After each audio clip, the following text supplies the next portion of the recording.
Ah, donc, bah, ça va. Ça y est, ça commence. C'est parti.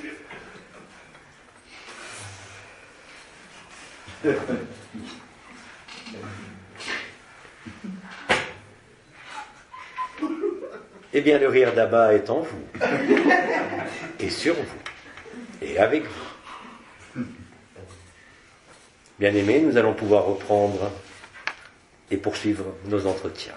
Je t'écoute. Alors, quelle est l'histoire du cœur d'Agathe d'Uruguay, d'avant son histoire connue, et quel est son rôle? Merci. Quelle est l'histoire de la pierre d'Uruguay Oui. avant que son histoire Avant soit son histoire connue. Avant... Et quel est son rôle? Bien-aimé, je n'ai aucun moyen de répondre à ce genre de questions. Tout objet, cristal, statue, cierge, personne, peut être vénéré. Cette vénération ou cette adoration ou cette intention exercée, ce n'est pas Abba qui est tombé. Merci. Il n'est pas mort. Tout objet, de quelque nature qu'il soit, possède, à défaut d'une conscience, ce qui n'est pas le cas pour le minéral, qui lui a une conscience, mais un objet dit inanimé. Dès l'instant où il est l'objet d'une intention ou d'une vénération, même une simple statue va effectivement se charger de l'adoration dont elle est l'objet. Il en est de même, bien évidemment, au niveau d'un minéral. Ce minéral particulier a effectivement la forme d'un cœur. Il est constitué d'une variété particulière d'agates, avec des cristallisations formant ce que vous pourriez nommer un alphabet, inconnu sur Terre. L'important n'est pas l'histoire, mais là aussi, la résonance qui va se créer entre vous et cette pierre, en fonction de ce que vous y mettez. Rappelez-vous, ce qui est important, ce n'est pas l'émetteur, le sujet, ce n'est pas l'objet. C'est la résonance ou la relation, et plus spécifiquement la résonance qui peut se créer entre le sujet et l'objet. En l'occurrence ici, le cœur d'Uruguay. L'important n'est donc pas de savoir ce qui est véhiculé comme message, mais d'en apprécier la quintessence au travers de la résonance et du vécu possible pour ceux d'entre vous qui se trouvent en résonance avec ce principe d'observation, d'accueil et d'échange. Cela est bien plus qu'une relation, parce qu'on ne peut pas parler de relation entre un objet et un sujet, mais ici, on parlera de manière aussi évidente de résonance. Ce qui résonne en vous, résonne en vous. L'image ou l'objet extérieur n'est qu'un support, car si vous raisonnez, c'est que cela est déjà présent en vous. Ainsi donc, il n'est pas important de connaître quelque histoire que ce soit, mais bien plus d'éprouver par l'expérience de la vision de cette pierre ou de son contact ce qu'il se produit à ce moment-là. Ceci n'est pas lié à aucune histoire, mais simplement à la résonance qui se produit lors de ce contact. Si vous acceptez cela, alors à ce moment-là, vous cesserez de vénérer ou d'adorer quelque objet, quelque statue ou quelque personne que ce soit, car toutes ces vénérations et adorations ou perceptions liées à l'extérieur, à quelque chose qui apparaît séparé de vous, en définitive, quand il résonne, il est déjà présent en conscience, en vous, de la même façon que l'ensemble de la création est en chacun de nous. Je ne peux pas donc plus développer par rapport à ce cœur d'Uruguay, même s'il existe effectivement des éléments que vous pourriez qualifier d'énergétiques ou d'historiques au sein de ce minéral. L'important, encore une fois, n'est pas ce qui est véhiculé par la forme ni même par l'émanation de cette forme, mais dorénavant la résonance que vous créez avec quelque forme que ce soit. Cela n'est pas une vue de l'esprit, ceci n'est pas un avis, mais la réalité ultime que chacun contient en lui l'ensemble de la création. Cet objet, comme tout autre objet, n'échappe pas à cette règle. Ceci n'est pas pour occulter la réalité énergétique et vibratoire de ce minéral, en l'occurrence, mais bien pour vous faire appréhender que le plus important n'est pas à ce niveau, mais vraiment en votre vécu, car si vous le vivez, c'est qu'il y a résonance en vous. Vous ne pouvez raisonner dans le sens de résonance et non pas de raison, avec ce qui vous est inconnu, même si vous l'avez oublié. Toute résonance en vous, vous semblant venir de l'extérieur, et sur le plan objectif et de la réalité ordinaire est tout à fait palpable, ne représente rien au niveau de ce que vous êtes. Parce que vous ne faites plus ici appel à une scrutation, une observation, une discrimination de quelque nature de l'objet et de sa fonction, mais vous entrez en résonance avec ce qui est déjà en vous. Et là est bien le plus important pour vous, pour chacun de nous, sans exception. Le face-à-face fait aussi partie de cela. Vous permettre, à travers le jeu de la conscience, mais aussi dorénavant le jeu J-E éternel, ce qui se déroule en ce que vous pourriez nommer les interactions de manière très globale entre objets, sujets, personnes, individus, systèmes solaires, apparemment séparés par la notion de distance ou la notion d'espace.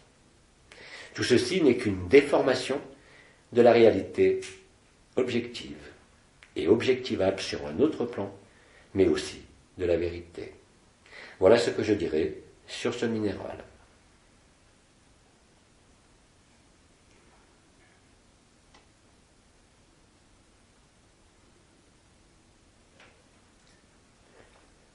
Bien-aimés, poursuivons. Il n'y a plus de questions écrites, y a-t-il des questions orales? Hein? Je crois qu'il y en a dans la boîte.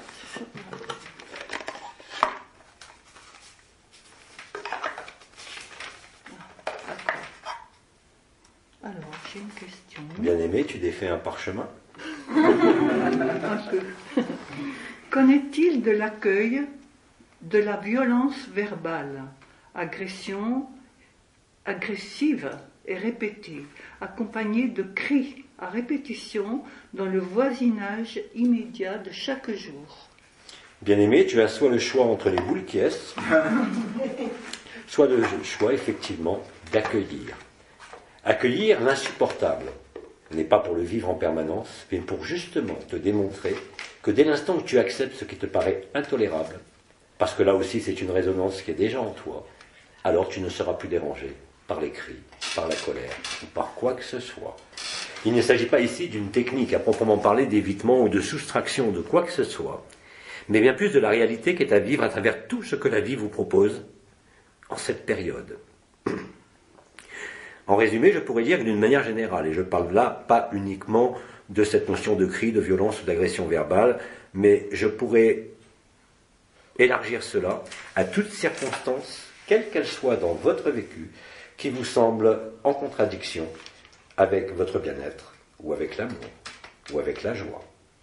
Là aussi, bénéficiez justement de cet état de joie et de cette résonance, afin de permettre d'être traversé par cette colère, sans en être affecté, et surtout sans l'arrêter. Car c'est justement le fait de percevoir ce qui dérange qui le maintient dans le dérangement. Dès l'instant où vous acceptez de faire l'expérience, il s'agit en l'occurrence ici de notions de bruit ou d'agression. Il ne s'agit pas d'une anomalie physique, mais dans toute relation, dans toute transaction, entre vous et l'extérieur, ou ce que vous pourriez nommer l'extérieur, il est très important, avant toute chose, bien évidemment, la réaction pourrait être une réaction au bruit ou au désagrément, mais plutôt que de rejouer le jeu de la dualité, il est beaucoup plus simple dans ces cas-là de se laisser traverser par cela sans rien arrêter et de voir ce qui en découle. Sinon, effectivement, tu retombes dans la dualité de la réaction pour te débarrasser de quelque chose qui est logique puisqu'il s'agit d'une nuisance de colère, de cris et autres. Dès l'instant où vous acceptez ce principe dont je parle de façon répétitive depuis quelques jours, et même cela avait été évoqué lors de la dernière retraite, dès l'instant où vous acceptez de jouer le jeu de vous laisser traverser, vous n'avez pas besoin de technique, c'est une posture de votre conscience et de votre pensée et de votre mental et de vos émotions.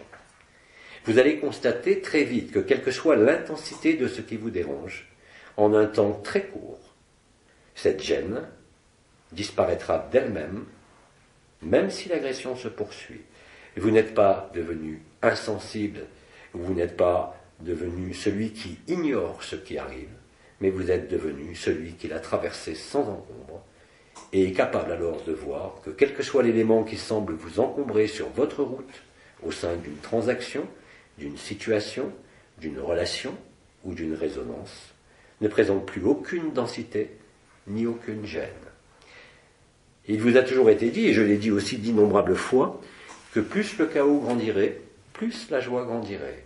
Le chaos concerne bien évidemment les éléments du collectif de la société humaine et aussi de la Terre, d'une manière très générale, mais vous pouvez aussi assimiler cela aux désagréments se produisant dans votre propre vie en quelque circonstances que ce soit. Reportez toute réaction, non pas pour analyser ce qu'il s'est produit, mais pour justement vous mettre dans cette posture d'accueil, de réception et de traversée. À ce moment-là, vous constaterez une forme de sédation qui peut aller jusqu'à une disparition de la gêne, quel que soit le type de nuisance réelle existant auprès de vous. Cela concerne aussi bien le mari et la femme, dans certains cas. Cela concerne aussi bien les enfants que toute relation, quelle qu'elle soit. L'amour, s'il s'efface devant la colère, s'éloigne. L'amour, s'il est dominé par la réaction de la personne, ne peut plus être là. Il en est de même pour la joie. Vous avez tous fait l'expérience des moments de joie intenses qui ont pu être, dans ces mois qui se sont écoulés, disparaître pour des futilités. Ce jeu-là n'était ni une punition, mais comme je l'avais dit voilà de nombreux mois, une forme d'apprentissage à la lumière et d'apprentissage à l'amour retrouvé.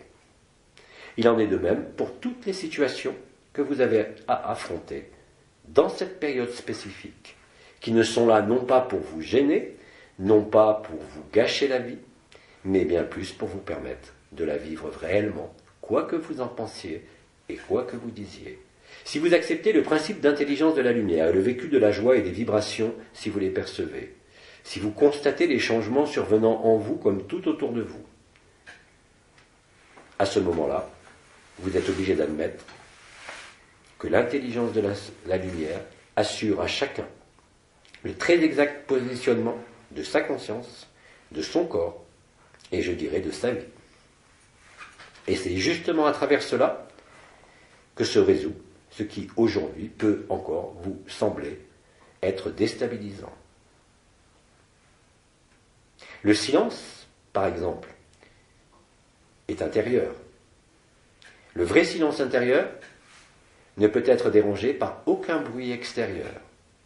Si vous êtes sensible en sein du silence intérieur, je ne parle pas de méditation, mais de cet état de vacuité intérieure qui préfigure la jonction de l'être et du non-être, il vous suffit simplement d'y être, de ne pas réagir et de laisser effectivement traverser cela. Vous ne pourrez que constater, face à une nuisance qui se poursuit, une forme de sédation de la réaction, une forme d'acceptation.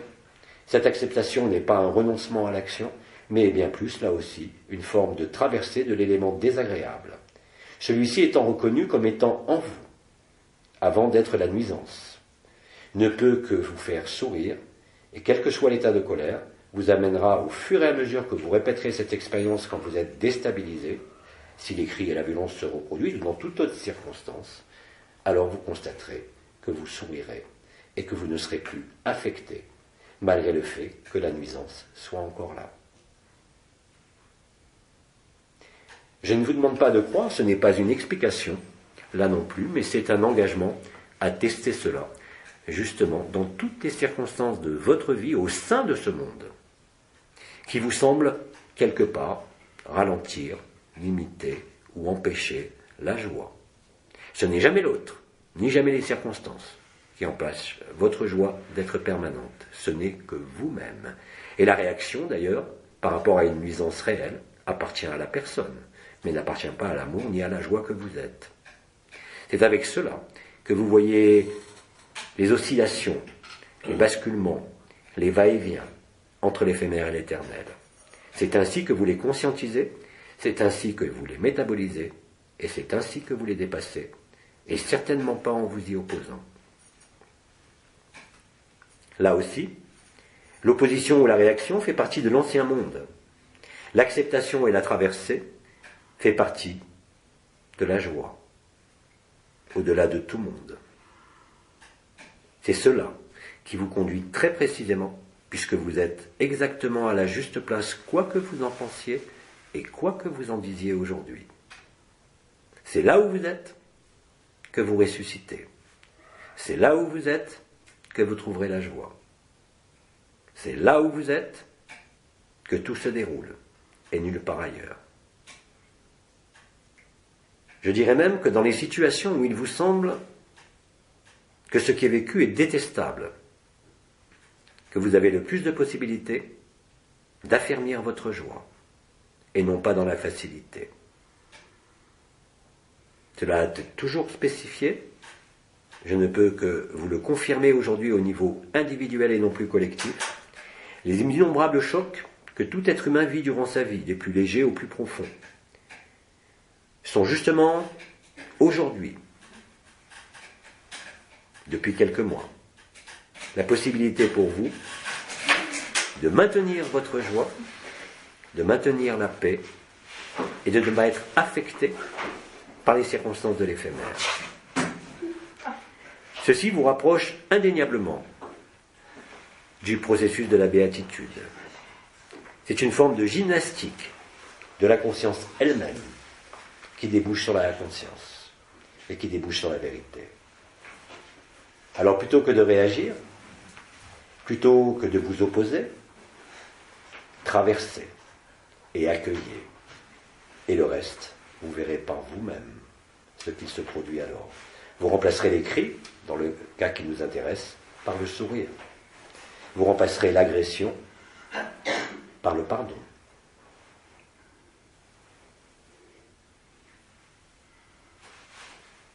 Bien sûr, cela ne marchera pas obligatoirement dès la première tentative, mais vous sentirez extrêmement vite la sédation de cette nuisance en vous, quelle que soit sa nature. Il n'y a pas d'autre solution que d'accueillir. La vie accueille tout ce qui se présente. Elle ne fait pas de distinction. La capacité d'accueil est exactement la même en quelque lieu et quelque événement que ce soit. La vie accueille. Vous êtes la vie. Elle ne juge pas. Le soleil éclaire chacun, sans distinction de celui qui est bon et de celui qui est mauvais. Le soleil ne fait pas de différence. De la même façon, vous êtes le soleil. Je vous rappelle que vos corps d'éternité qui étaient prisonniers dans le soleil ont été libérés, voilà déjà de nombreuses années. Alors à vous d'être ce soleil rayonnant qui absorbe et engloutit avec la même évidence et la même spontanéité tout ce qui rayonne autour de lui. C'est ce que fait votre cœur, ce que ne peut faire votre personne. Alors à vous de voir, comme disait le commandeur, qu'est-ce que vous mettez devant ? L'amour ou la personne ? Bien sûr, l'ego va vous susurrer que c'est intolérable, que vous ne pouvez pas vous laisser faire, que vous devez agir. Passez outre tout cela et vérifiez les effets de votre propre acceptation et de votre propre accueil.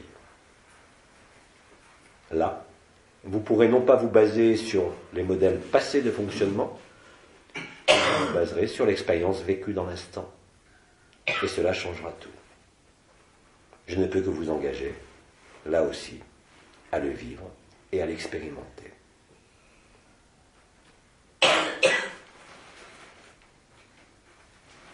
Dans d'autres cas, par contre, la lumière peut aussi agir à travers ses nuisances apparentes pour impulser en vous une forme de changement. J'ai bien dit une forme de changement et non pas une réaction. Certains éléments de votre vie, dans différents secteurs de vos vies, vous amènent aujourd'hui à trancher, vous amènent à laisser partir ce qui part et à accueillir ce qui vient. Si vous êtes dans cela, alors la joie ne peut que se magnifier, l'extase ne peut qu'apparaître de plus en plus souvent, et la béatitude aussi.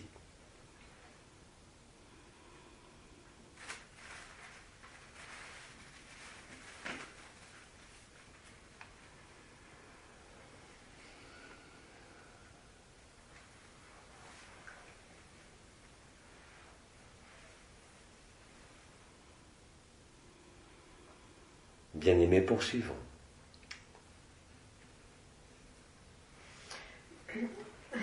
Moi, j'ai envie de dire quelque chose.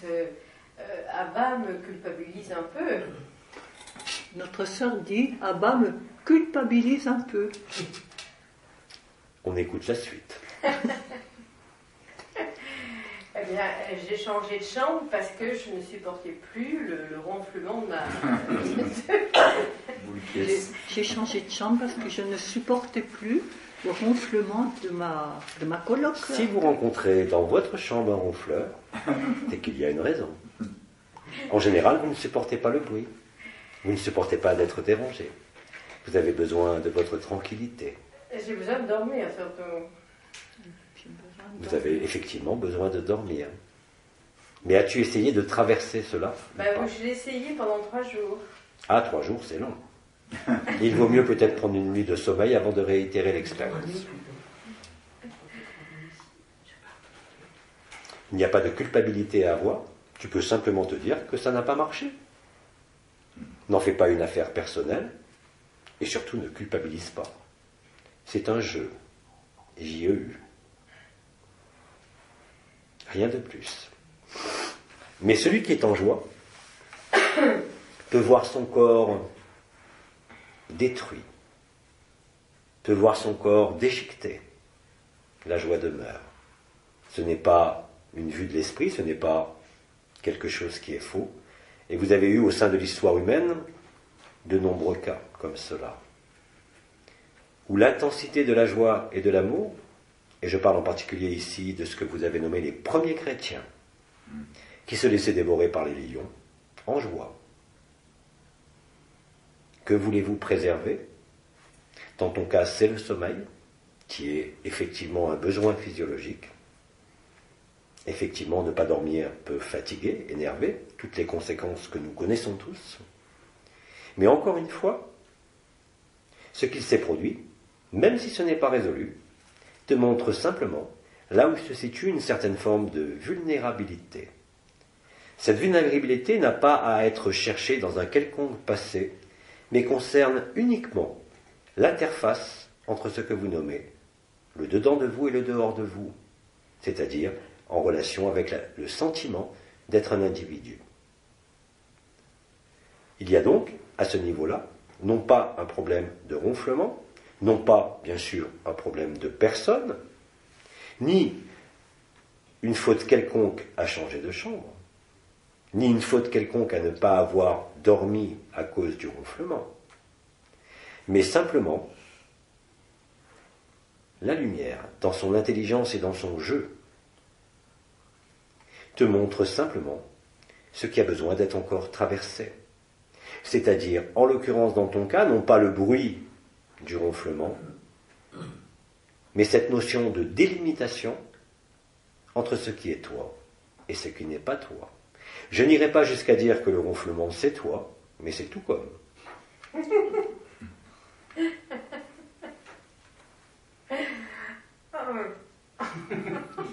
T'es scotché. Merde alors. Oui, merde alors. Appelle ça les choses sont comprises, quand les choses sont assimilées, il en résulte le rire.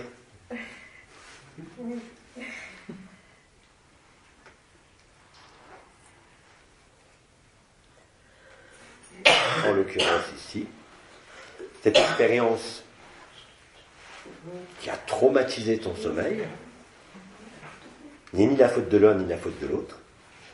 Mais si tu veux trouver un fautif, c'est l'intelligence de la lumière. Tout simplement. Pour te montrer qu'il y a encore une petite distance, par moment, entre ce sentiment d'être à l'intérieur et de ne pas être dans l'autre, quel qu'il soit.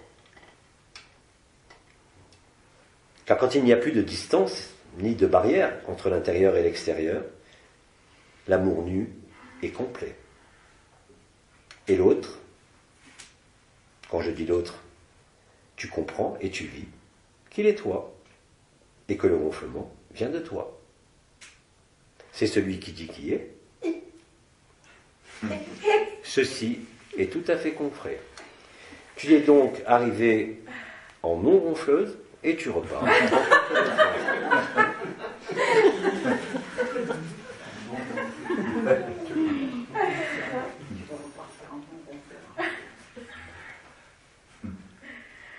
Alors là, j'aurais fait quelque chose.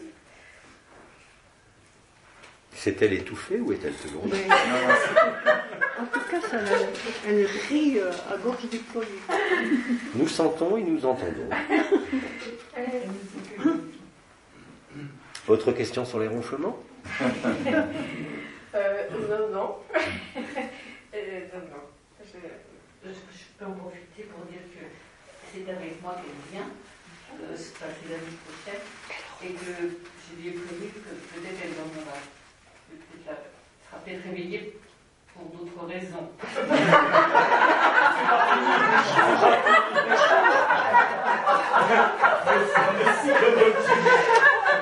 Elle change de chambre pour trouver une personne qui pourra peut-être l'empêcher de dormir pour d'autres raisons. Les raisons, c'est... À découvrir. Si le jour, ça m'arrive aussi la nuit. Bien-aimé, il ne te reste plus qu'à veiller et prier.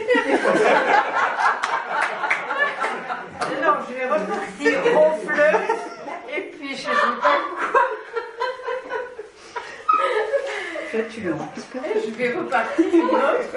C'est ce qui s'appelle une retraite de conscience bien remplie. Ah, c'est génial. Je te remercie.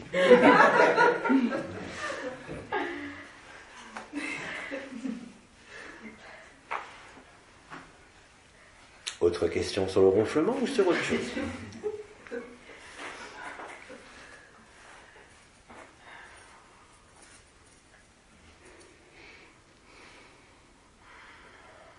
Il y a une question. J'aimerais savoir quelle est la différence entre être en paix et être dans la joie. Et si la joie se ressent physiquement, qu'est-ce qu'on ressent concrètement? Notre sœur voudrait savoir quelle différence il y a entre la paix et la joie. Et si la joie se ressent physiquement ou qu'est-ce qu'on ressent concrètement?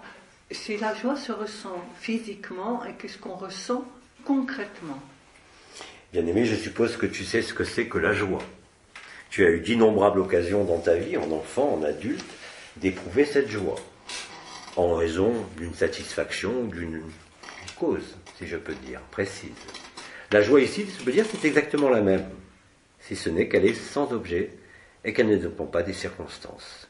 Cette joie, bien sûr, pour ceux qui sentent la vibration, vont sentir quelque chose, et ça peut, quand je dis quelque chose, vous le savez, il y a différentes perceptions possibles au niveau de la poitrine, que cela soit le triangle de la nouvelle Eucharistie, le rythme à 3 temps ou 4 temps de la respiration du cœur, le canal marial aussi qui descend jusqu'au cœur, ou encore la couronne ascensionnelle, voire dans certains cas, le véritable chakra du cœur au centre, beaucoup plus petit. Peu importe la sensation, parce que vous êtes capable de faire la relation entre la sensation, la perception et l'état de joie. Cette joie dont nous parlons est bien réelle. Elle n'est pas quelque chose qui est entretenu artificiellement ou qui dépend d'une circonstance ou de quelque chose. C'est une joie innée, spontanée. C'est votre naturel. Quand vous découvrez cette joie, qui est le témoin de l'amour, vous êtes en amour. Vraiment. Vous êtes en amour non pas de vous, non pas d'un autre, mais vous êtes en état d'amour nu. La joie en est le témoin. Cela a été dit, vous pouvez tricher avec l'amour, parce que vous n'en comprenez pas et n'en vivez pas le sens. Et vous rapportez cela à vos expériences vécues, l'amour familial, l'amour sexuel, l'amour sentimental, mais il existe d'innombrables amours. Je crois que les Grecs en avaient identifié 7 différents.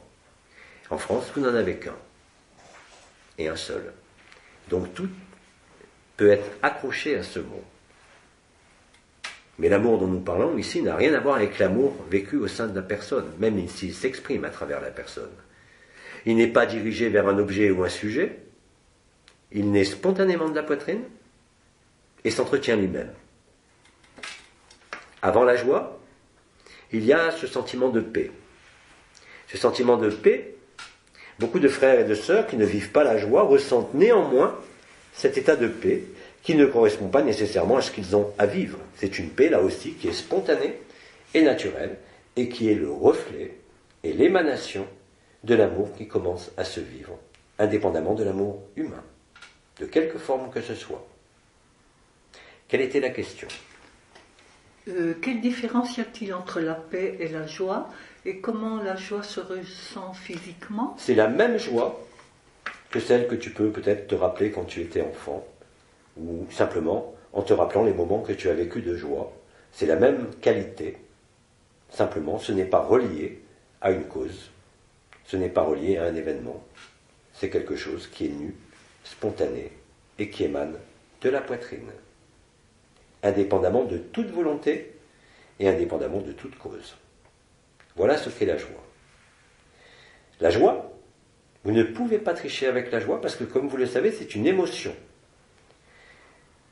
La joie dont nous parlons, bien sûr, n'est pas seulement une émotion.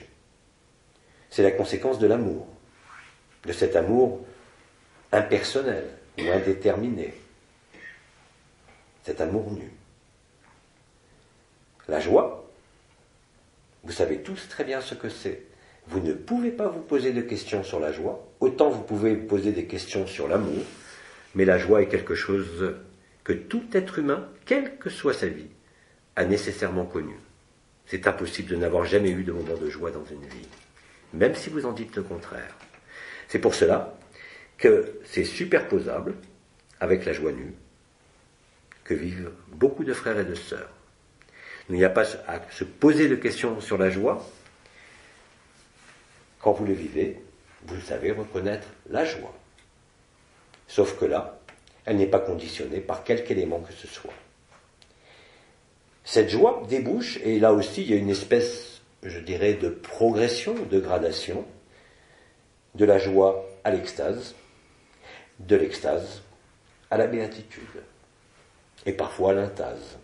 L'intase pourrait ressembler un petit peu à ce sentiment de paix que nombre d'entre vous éprouvez à défaut de joie. C'est là aussi un palier, je dirais, sur cette échelle, cette gradation, à 4 barreaux, entre, je dirais donc, la paix, la joie, l'extase ou l'intase, mais l'intase se rapproche plus de la paix, et enfin, la béatitude.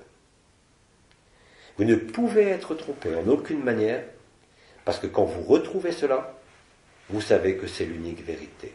C'est inscrit en vous, je l'ai dit précédemment, c'est le serment et la promesse, tout simplement. Vous ne pouvez reconnaître que ce qui est déjà en vous.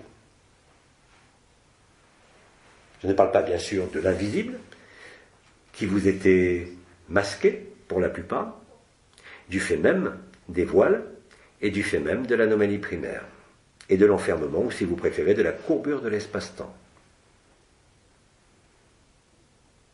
Nous ne sommes pas ici dans les concepts ou dans l'analyse.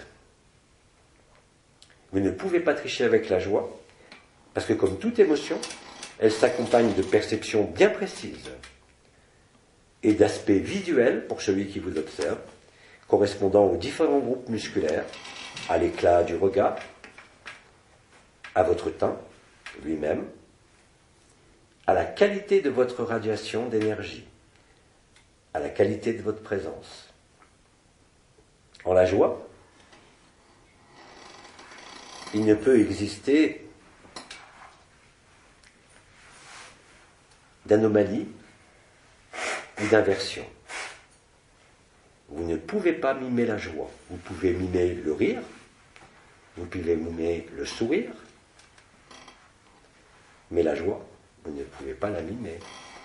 Vous pouvez mimer une colère, et encore une colère froide, mais il est très rare de pouvoir déclencher à volonté une colère sanguine, avec le feu qui monte. Pareil pour la peur.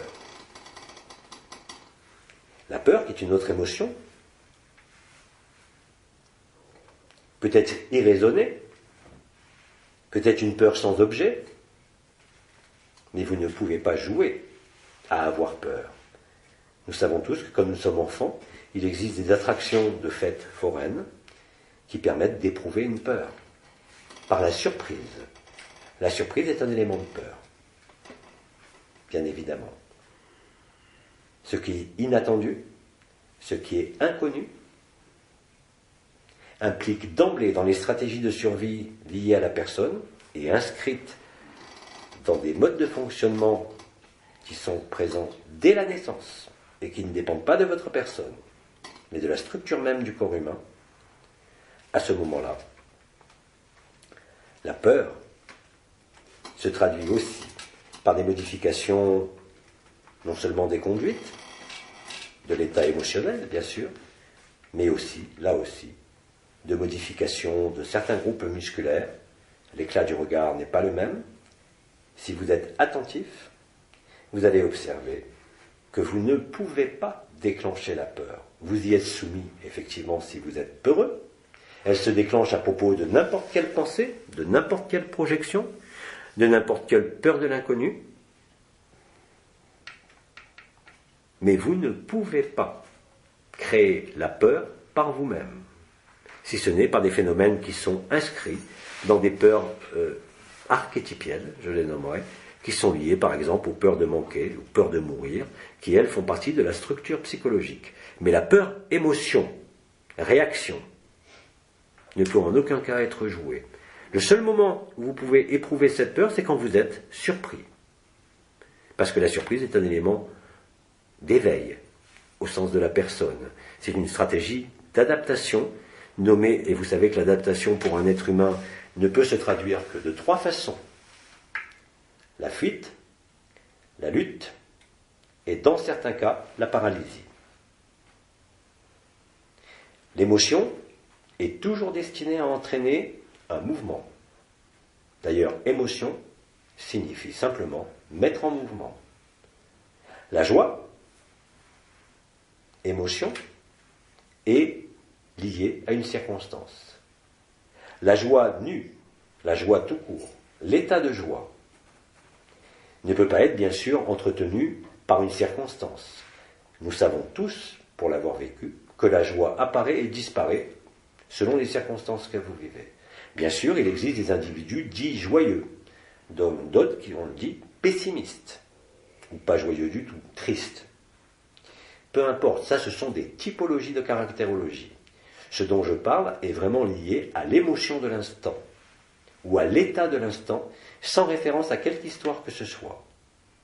Vous ne pouvez pas revivre la joie en pensant à votre passé, même au travers des souvenirs. Vous pouvez parfois avoir des souvenirs que vous pourriez nommer forts et agréables, en vous les remémorant, mais vous n'aurez jamais l'intensité initiale au moment du vécu. Pour la peur, c'est différent, pour la tristesse aussi, parce que ce sont des émotions qui font partie de certaines typologies caractérologiques et qui, là, vont littéralement dominer la personne, non pas en tant que réaction, mais en tant que conduite comportementale. L'émotion est donc ici captée par le mental, par la pensée, et vous avez à ce moment-là un complexe émotionnel mental qui est le mode de réaction normal de l'humain. La joie dont nous parlons, cette joie nue, n'est ni circonstancielle, ni gérable par quelque souvenir que ce soit, ou par quelque projection que ce soit. Elle est liée à l'instant présent. Et en ce sens, elle ne peut pas être corrélée à un élément du passé, à un élément présent, ou à un élément du futur. Elle est indépendante du temps, même si elle fluctue, en fonction effectivement de votre vécu. Donc la joie, c'est la joie. Je ne vois pas quelle meilleure définition je pourrais donner.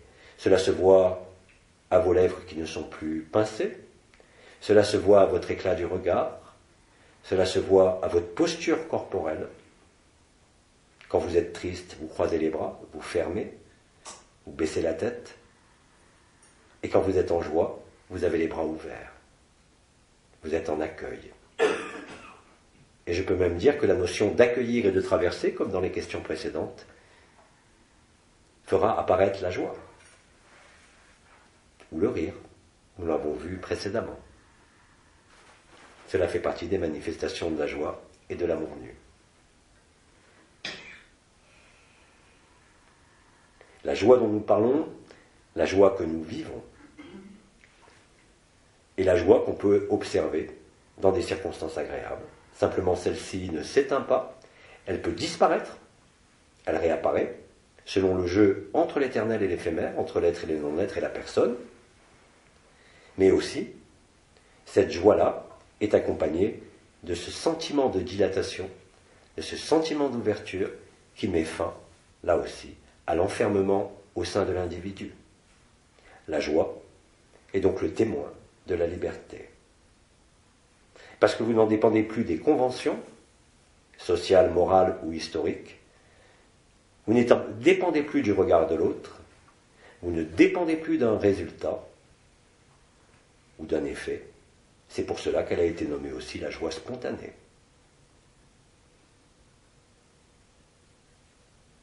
C'est une joie profonde.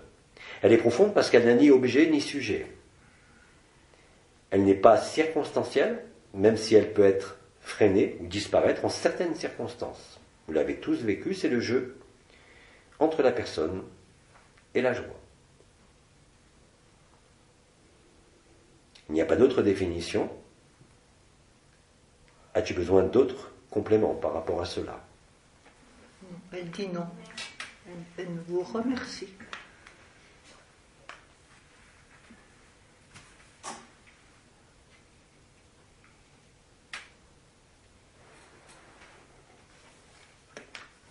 Il y a une question qui arrive. Je voulais savoir s'il y avait une différence entre l'unité et la béatitude. Notre frère voudrait savoir s'il y a une différence entre l'unité et la béatitude. Elle est fondamentale, même. L'état d'unité est un état de dépassement de la dualité, où il peut exister un sentiment très fort de communion avec l'univers, avec la création, mais il y a encore le sens et l'idée d'être une personne. Dans la béatitude, il n'y a plus personne, réellement et concrètement. Ce que vous ont narré certaines étoiles a été, voilà de nombreuses années, parfaitement clair par rapport à cela. La béatitude n'est pas la joie. L'unité n'est pas la joie. La béatitude n'est plus l'unité, ni la dualité. Je dirais que c'est tout simplement le zéro. Le temps zéro, l'absolu, le parabrahman, la disparition de toute forme, comme de tout monde.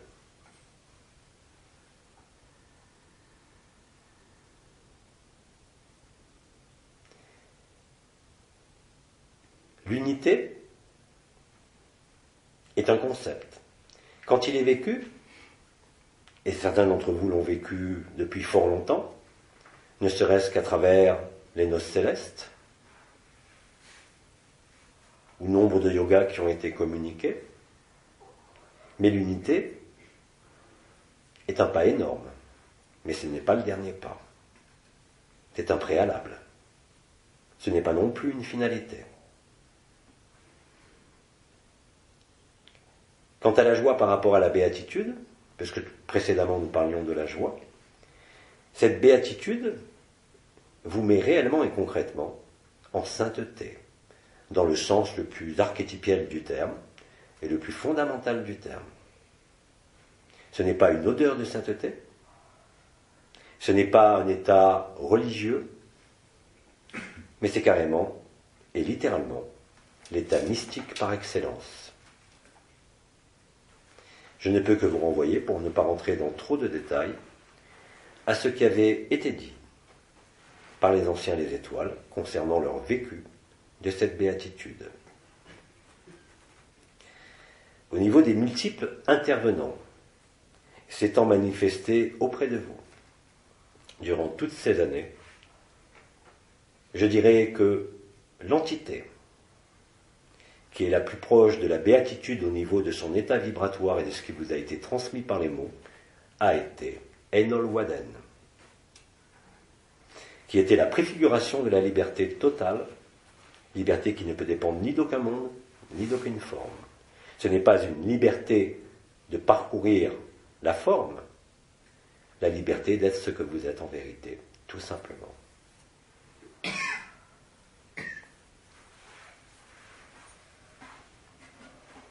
Bien-aimé, est-ce que cela est clair pour toi? Oui, merci. Oui, merci.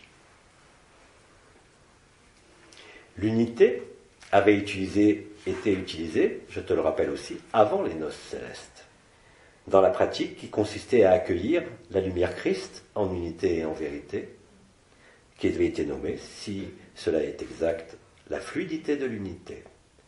L'unité crée une fluidité qui limite les résistances, les oppositions et les réactions de la personne. Mais ce n'est pas la liberté ni l'éveil.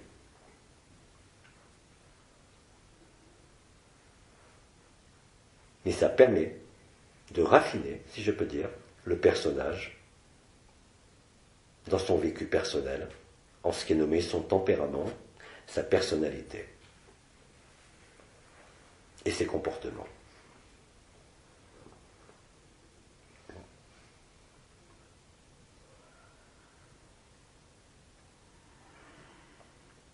Merci.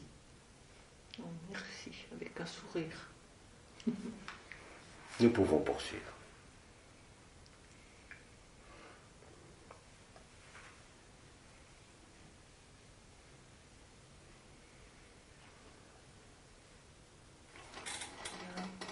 Une question? A-t-on d'autres trous noirs dans le corps? A-t-on D'autres trous noirs dans le corps, via le cœur? Est-ce qu'on a aussi dans le sacrum, par exemple? Est-ce qu'il y a d'autres trous noirs, à part le cœur, par exemple, dans le sacrum? Non. Le trou noir, je peux dire qu'en finalité, bien évidemment, sera dans chaque cellule. Je vous rappelle que chaque cellule qui se divise passe par le temps zéro, depuis votre naissance. Et c'est pareil dans tous les cycles biologiques et dans toutes les espèces. Ce temps zéro est donc déjà inscrit dans la cellule. Il est d'ailleurs la base de temps du temps cellulaire, qui n'a rien à voir avec le temps humain. Le temps humain est lié à ce que vous vivez, à votre conscience, au jour et aux nuits. Le temps cellulaire est lié à la chimie. Le temps n'est pas du tout le même.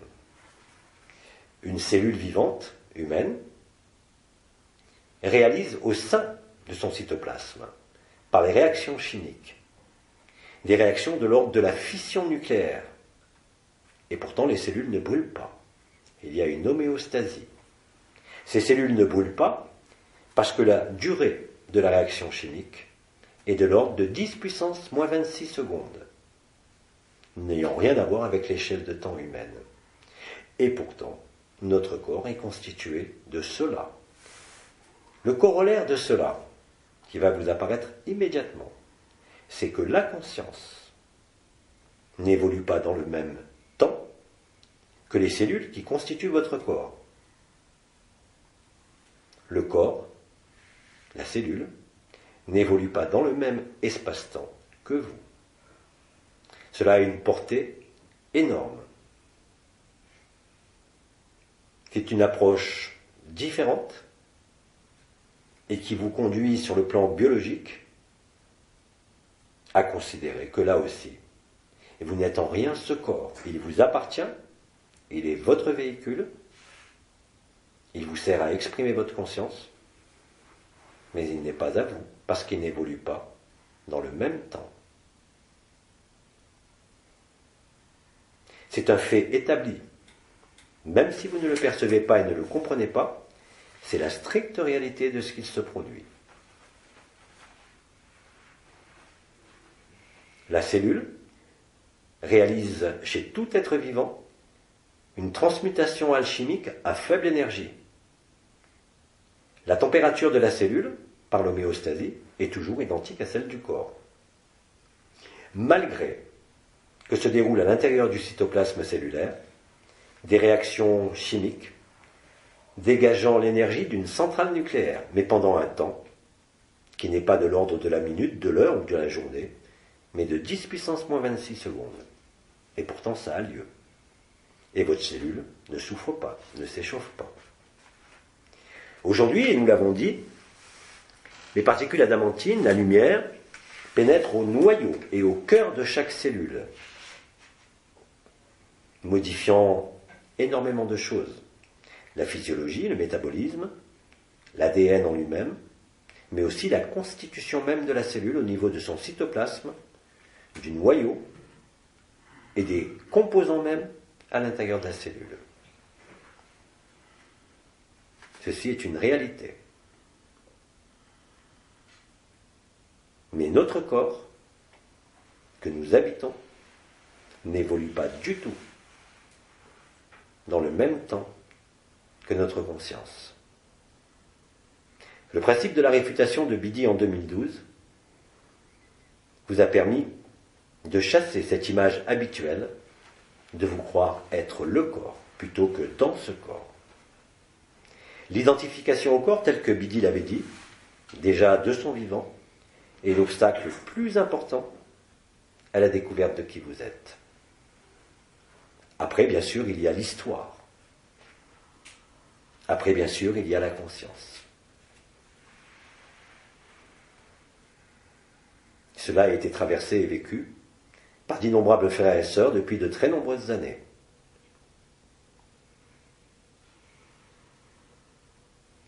La cellule, informée, ou si vous préférez, réinformée par la lumière directe et non plus obliquale, de la lumière falsifiée, retrouve une physiologie différente, une base de temps différente et une chimie différente. De la même façon que la conscience n'a pas la même chimie au travers de ce corps, selon que ce soit le conscient, selon que ce soit le supraconscient.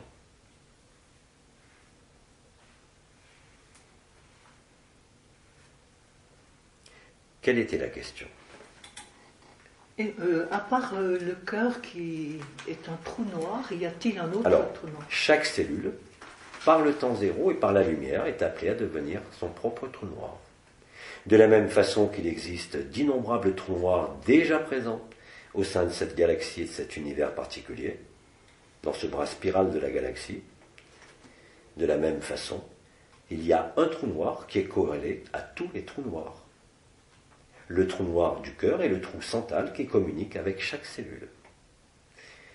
Dans la physiologie humaine, le cerveau contrôle par un système nommé le feedback, le biofeedback, le fonctionnement de tous les organes du corps, par voie fréquentielle.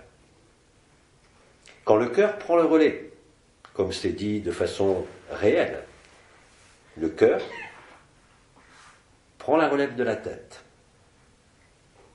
À ce moment-là, ceci n'est pas une vue de l'esprit, puisque le rythme à ce moment-là qui est imposé au niveau cellulaire, de la même façon que le cœur passe d'un rythme à 2 temps, sur une respiration à 3 ou 4 temps, ou encore plus de temps, au niveau cellulaire, il en est de même. Tout est un. Tout est relié. Tout est en résonance. du plus bas de la terre au plus haut des cieux, si vous voulez. C'est en ce sens que toutes les frontières ou les seuils existant entre les différents espaces-temps, entre les différentes dimensions, se trouvent abolis, transmutés et effacés. Cela est du point de vue de la personne. Mais du point de vue de l'éternité, la création est un mythe, la conscience est un poids, en quelque aspect qu'elle soit. C'est le réflexe de survie lié à l'enfermement de vos structures organiques au sein de ce monde, qui est la cause première des limitations de votre corps, en nombre de brins d'ADN, en nombre de composants de votre propre cerveau. Le fait que le cœur ait pris le relais par rapport à la tête impulse directement cette pulsation de la fontaine de cristal, comme je l'ai expliqué hier, descendant au niveau du cœur. Cette fontaine de cristal, bien sûr, au-delà de rayonner de partout, informe vos cellules. Dès que la tête n'est plus en biofeedback du fonctionnement corporel, et que cela est assuré là aussi par un système de feedback mais un peu différent au niveau du cœur, et en particulier quand le péricarde est relâché, voire dissous, alors à ce moment-là, l'information cellulaire est une information lumière. À ce moment-là, la cellule n'évolue plus dans le même espace-temps. Là aussi, elle change de gamme et de registre, et à ce moment-là, vous rajeunissez, effectivement et concrètement. Cela se voit, là aussi, cela se perçoit, et cela est mesurable.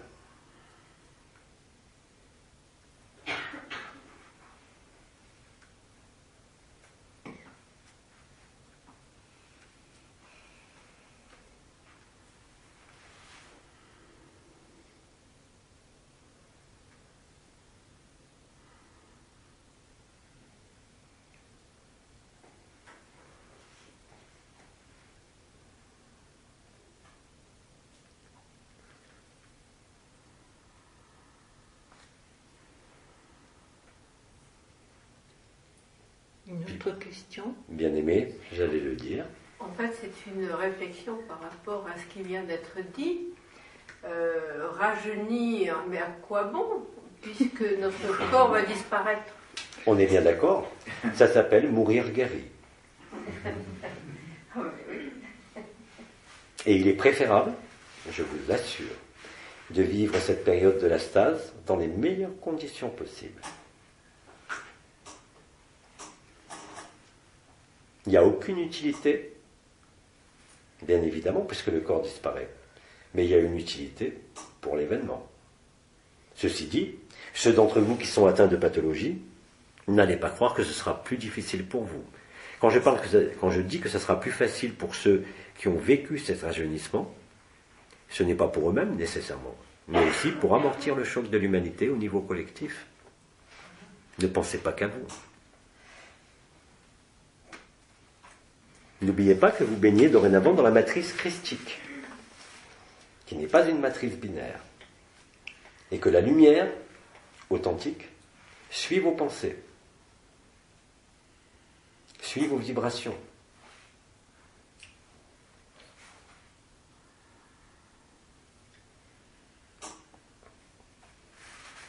Les modifications qui surviennent n'ont aucune utilité pour la personne, si ce n'est de constater que vous fonctionnez de façon plus aisée.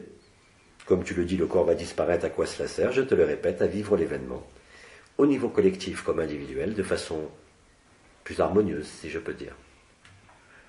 Sans gêne, sans obstacle. Et sans ronflement. Et sans ronflement. Et sans ronflement aussi. De toute façon, durant la stase, il n'y a pas de respiration. Donc vous ne pouvez pas ronfler. Alléluia.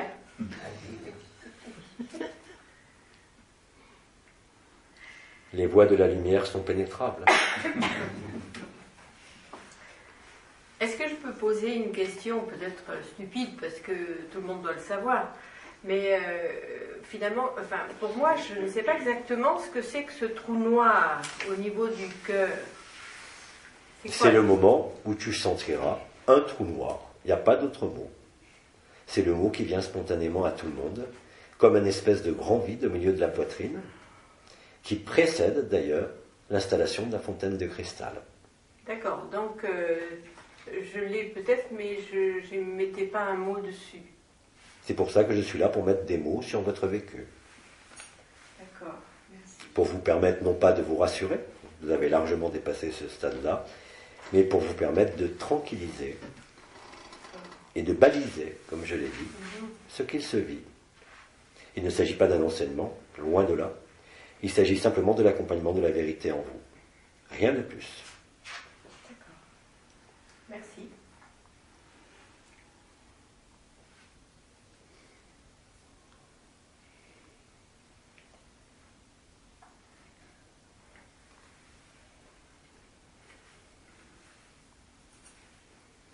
Si vous voulez, je peux brièvement récapituler ce qu'il peut se produire au niveau de la poitrine, d'abord pour ceux qui ressentent l'énergie, la vibration, la lumière. Il y a tout d'abord la structure la plus archaïque, qui est nommée le chakra du cœur. Il y a tout autour de ce chakra du cœur un certain nombre de portes, mais aussi d'autres chakras.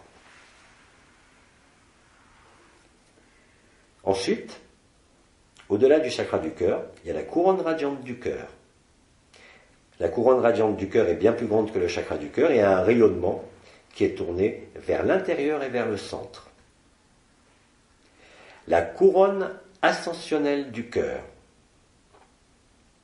elle, élève le cœur vers la tête, afin que la tête descende au cœur. C'est ce qui s'est passé avec la fontaine de cristal. Vous avez au niveau de la poitrine le 8e corps, la partie basse, et le 9e corps, qui est le corps de rayonnement du divin, situé au niveau de l'angle de l'ouïe, au niveau du sternum. Vous avez le triangle de la nouvelle Eucharistie, qui est en quelque sorte le 3 en 1, qui faisait partie d'ailleurs du yoga de l'unité. En ton nom, je réunis le 3 en 1, qui permet localement de réunir le 3 en 1, Père, Fils, Saint-Esprit, ou Père, Mère, Fils, si vous préférez. C'est le moyeu de la roue, ce triangle, qui permet l'expression, d'abord dans un premier temps, de la couronne radiante, venant prendre la place du petit chakra qui est, lui, à l'intérieur et tout proche du cœur, tout autour de ce point central du chakra du cœur. L'alchimie produite par l'ombre de vie, qui est remontée jusqu'au chakra du cœur ou jusqu'à la tête, conjuguée au canal marial, conjugué à un triangle très particulier que Sri Aurobindo avait évoqué durant l'année 2009, concernant la jonction du point central du chakra du cœur, de la porte R ou 9e corps, et du point Kiristi situé dans le dos. Là aussi, le 3 en 1. Il existe, comme je vous l'ai dit, une structure de ce corps d'éternité. Il ne sert à rien de rentrer dans trop de détails sur la constitution. Je vous ai donné, voilà quelques années, la notion de tétractis hexaèdre, ou le diamant du cœur. Tout ça est parfaitement connu, mais ne vous permettrait pas d'avancer un iota, si ce n'est de baliser votre route quand vous le vivez. Mais ne confondez pas la carte avec le territoire. Vous êtes le territoire, la carte, c'est le mental. C'est une construction artificielle.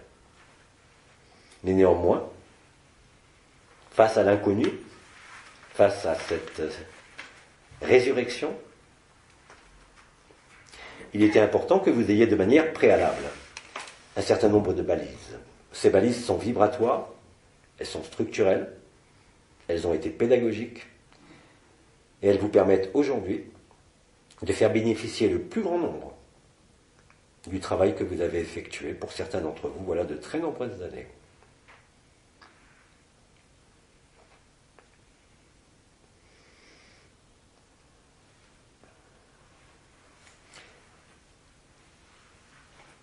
Au niveau du cœur, il existe plusieurs perceptions. Je ne parle pas ici des structures que je viens de décrire, ni même de la respiration du cœur, mais simplement de ce que vous pouvez observer. Quand l'ensemble des structures, même si vous ne les avez pas vécues au moment où elles se sont activées, et même si vous ne les avez jamais perçues, ni le canal marial, ni l'onde de vie, ni quoi que ce soit, le trou noir résulte du déploiement du cœur d'éternité depuis le cœur du cœur, recréant tout autour de la cage thoracique le double tore, avec le double flux, à gauche rentrant et à droite sortant, que vous soyez gaucher ou droitier. Je pourrais aller encore beaucoup plus loin, mais cela ne vous serait d'aucune utilité. C'est simplement la conjonction, même si vous ne l'avez pas vécu auparavant, de l'onde de vie avec le chakra du cœur, du canal marial avec le cœur du cœur, du chakra du cœur avec la couronne radiante, de la couronne radiante avec la couronne ascensionnelle. L'ensemble de ces informations vibrales et énergétiques s'alchimisent dans le cœur et vous permettent à ce moment-là de vivre le trou noir au milieu de la poitrine. Quelle est la différence entre l'absorption des essences, par exemple, et un trou noir? Il y a un mouvement d'absorption.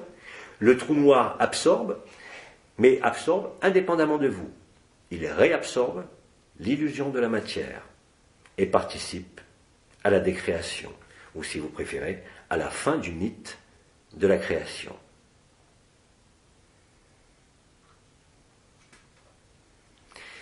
Voilà ce que je peux dire en quelques minutes de manière très schématique sur des connaissances que vous reconnaîtrez en le vivant et qui, je le répète, ne vous sont d'aucune utilité, surtout aujourd'hui, puisqu'il n'y a pas de yoga à pratiquer. Vous ne pouvez que vous baliser vous-même à travers les éléments que je viens de vous donner quand vous le vivez. Mais la connaissance préalable, même du tétractysèdre ou de l'emplacement, tel que c'était important voilà plus de 10 ans, aujourd'hui ne représente plus rien. Vous avez travaillé de la même façon très longuement sur les étoiles, sur les portes, voilà de nombreuses années.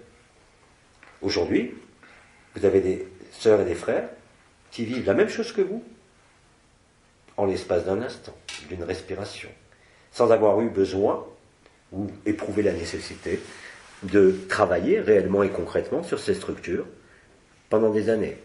Cela ne tient pas simplement au fait que les temps sont là, mais cela tient aussi au fait que vous ayez construit, en tant que semence d'étoiles et enracineur de lumière, la matrice christique. Vous avez donc resynthétisé et recréé la matrice christique. Dès l'instant où l'un des corps d'éternité présents dans le Soleil a été libéré dès le 15 août 2009. Non pas sur ce continent, mais en d'autres continents, nombreux frères et sœurs ont récupéré leur corps d'éternité. Cela a été un peu freiné en Occident, de par la présence de certains vaccins qui étaient faits dans la génération précédente, et qui avaient bien inquiété à l'époque le commandeur lors de la divulgation et la diffusion des clés métatroniques, au 15 août 2009. Bref, cela est de l'histoire ancienne, et cela appartient à l'histoire. Aujourd'hui, la résultante est que vous êtes toujours plus nombreux chaque jour, même sans pouvoir identifier clairement ce qui se passe dans votre poitrine, parce qu'il est évident qu'aujourd'hui que ceux qui sentent la joie ou quelque chose qui se produit au niveau de leur cœur n'ont absolument pas besoin d'identifier le canal marial, le triangle de la nouvelle Eucharistie, le chakra du cœur, la couronne radiante, la couronne ascensionnelle, l'onde de vie, peu importe. Cela se fait automatiquement. Et c'est cela que vous avez permis parmi les plus anciens, en ayant ancré la lumière et en ayant semé la lumière. Voilà dressé très brièvement le panorama de l'évolution des énergies et de la conscience, ainsi que de la progression, la vôtre, la nôtre, depuis les noces célestes.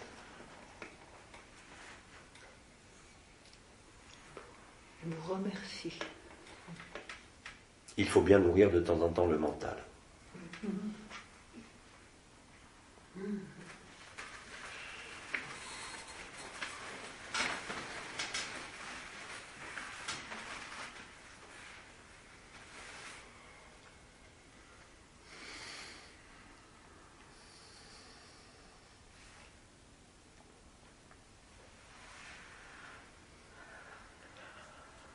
Bien-aimé, poursuivons. Peut-être encore une dernière question, puisque nous arrivons bientôt au bout. J'ai déjà consommé tout mon temps. Presque, presque.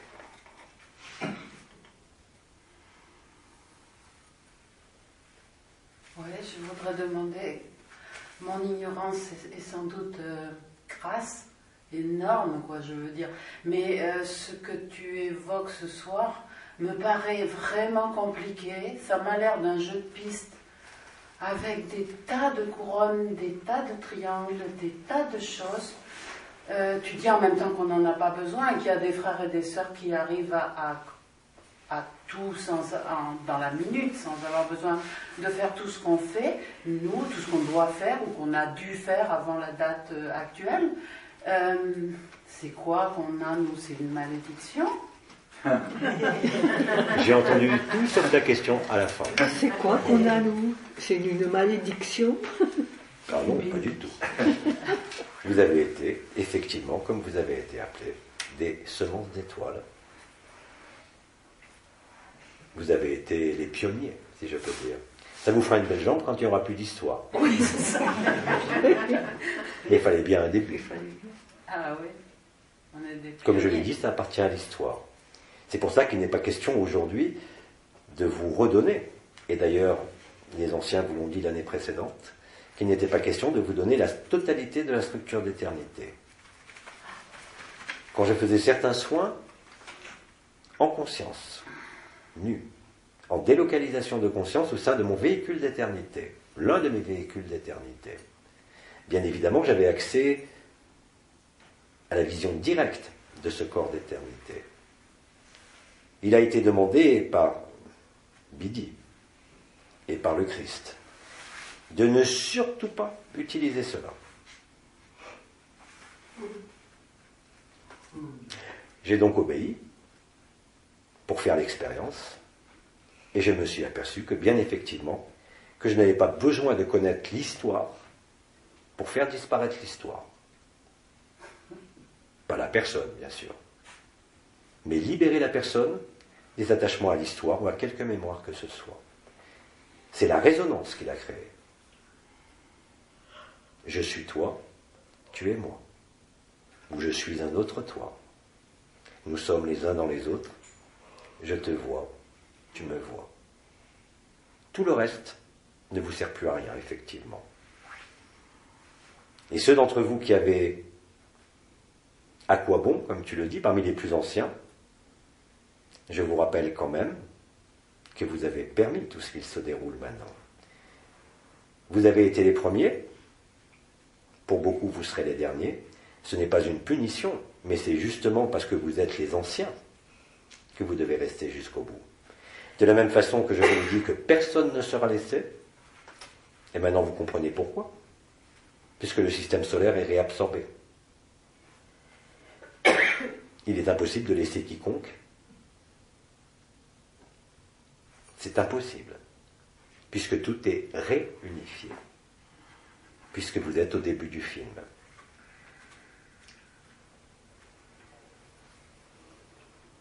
Au moment initiaux du film. Alors n'en concevez ni avantage ni rancœur, mais vous avez participé activement au sein de l'illusion, au processus de libération de la Terre et de votre propre libération. Et vous devriez être au contraire parfaitement en extase devant le fait qu'aujourd'hui, des frères et des sœurs de toute origine et de tous âges, en un claquement de doigts, se retrouvent libérés. Je vous rappelle qu'il a fallu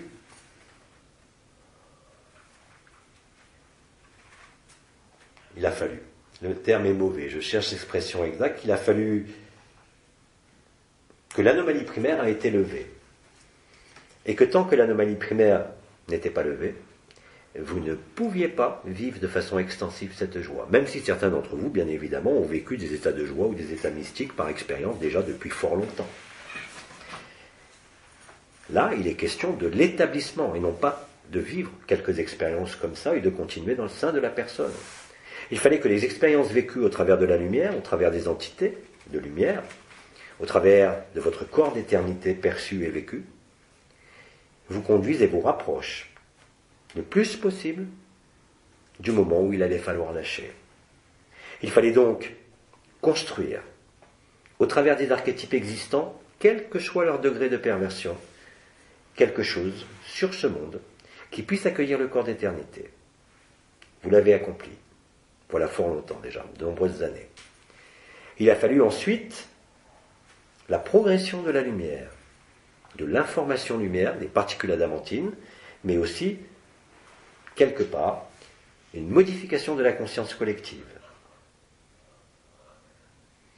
Nous nous sommes appuyés, et le commandeur avait fort logiquement, et comme d'habitude, tout à fait raison, de vouloir passer l'enseignement qui a été reçu voilà de nombreuses années par le biais d'Internet, afin de contrer tout simplement la progression de la matrice binaire.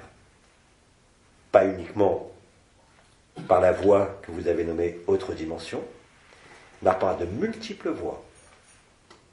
Il s'agissait en quelque sorte d'introduire un agent étranger au sein de la matrice binaire. La mission a été parfaitement remplie. Et au-delà de toute espérance. Vous avez donc été la pierre de fondation. Vous avez donc été les ensemenceurs. Donc il n'y a pas de à quoi bon. Le à quoi bon pour vous, effectivement. Il est beaucoup plus facile sur le plan personnel de se réveiller en un claquement de doigts libéré que d'être passé par tout ce que vous avez passé, comme processus vibratoire, comme épuration, comme difficulté ou comme joie aussi. Mais aujourd'hui, il n'y a plus aucune différence.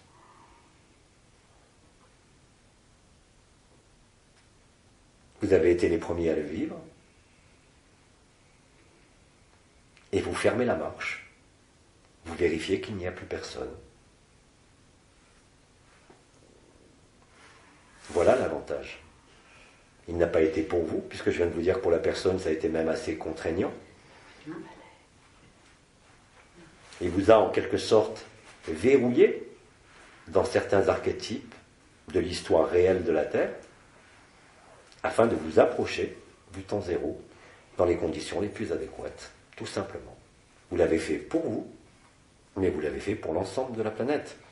Et vous l'avez compris maintenant, vous l'avez réalisé pour l'ensemble de la création. C'est un travail collectif, c'est un travail de restitution de la liberté. Chaque pierre a été à sa place. Et cela ne pouvait en être autrement. Donc il n'y a ni premier ni dernier, puisque les temps sont accomplis, et que vous êtes très exactement tous, exactement au même niveau, que vous viviez l'absolu, ou que vous viviez les affres de la personne. Vous allez vous en rendre compte très bientôt. Quelle que soit la distance qui peut vous sembler exister entre ce que vous croyez, ce que vous vivez et la vérité. Cette distance apparente va fondre. Je vous l'ai dit, la lumière est fatalité. Elle est inexorable. Je l'ai dit, il n'y a aucun retour en arrière possible. La lumière ne pourra plus jamais s'éteindre. Ce que vous êtes ne pourra plus jamais être oublié. Et cela est maintenant.